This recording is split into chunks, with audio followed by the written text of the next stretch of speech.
Before replacing anything, I definitely recommend using the fuel pressure test on a scanner and seeing if it fails or passes. In my particular case, I was only getting 250 kPa of pressure, and it's calling for 10,000, so I kind of already knew that the high pressure fuel pump was bad.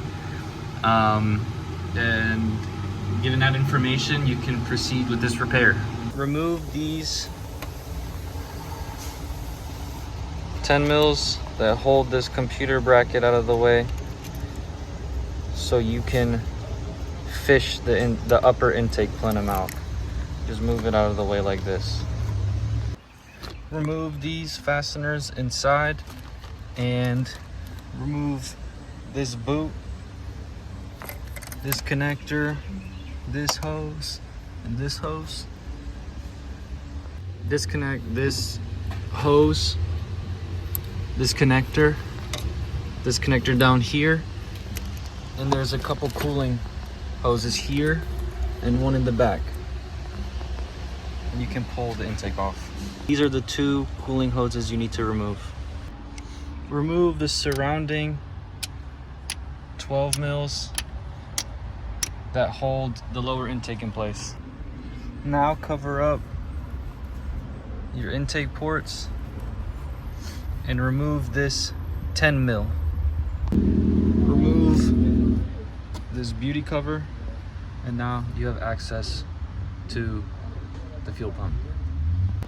Disconnect this 17 banjo nut and don't drop the washer that falls out of here, and disconnect this 19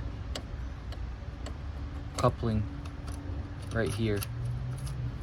And from there, you'll be able to remove these Allen bolts.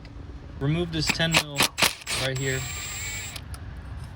so you just have easier access and you can get that hose out of the way. Just have a little more space to pull the pump out. Before you remove the high pressure fuel pump, you need to set cylinder number 1 to top dead center. And you can do that by aligning the harmonic balancer white mark with the arrow on the timing cover.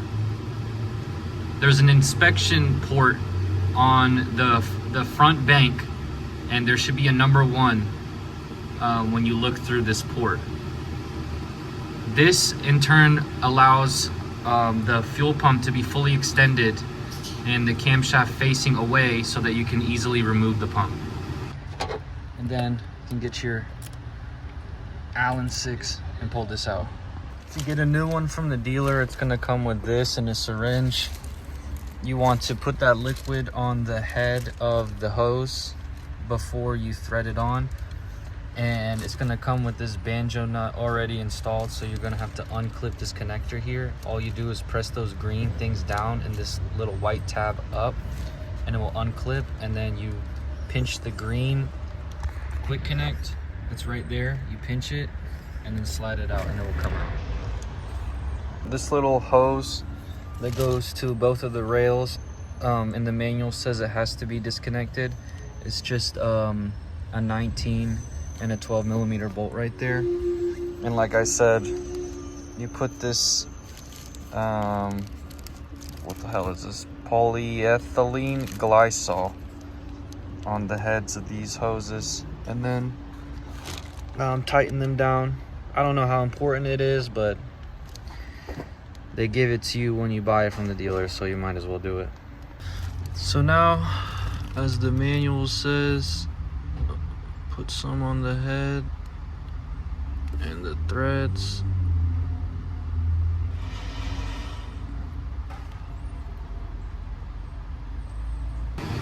Here's everything that I was describing earlier.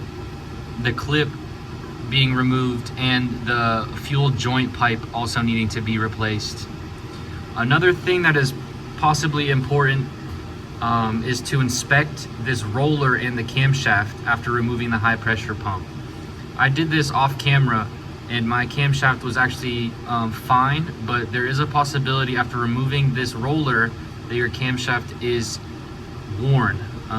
So keep that in mind. Here are the torque specs for the joining pipes and the high pressure fuel pump mounting bolts. I did not film the upper cover being removed, but it's just a bunch of 10 mils that are torqued to 6 newton meters at the top.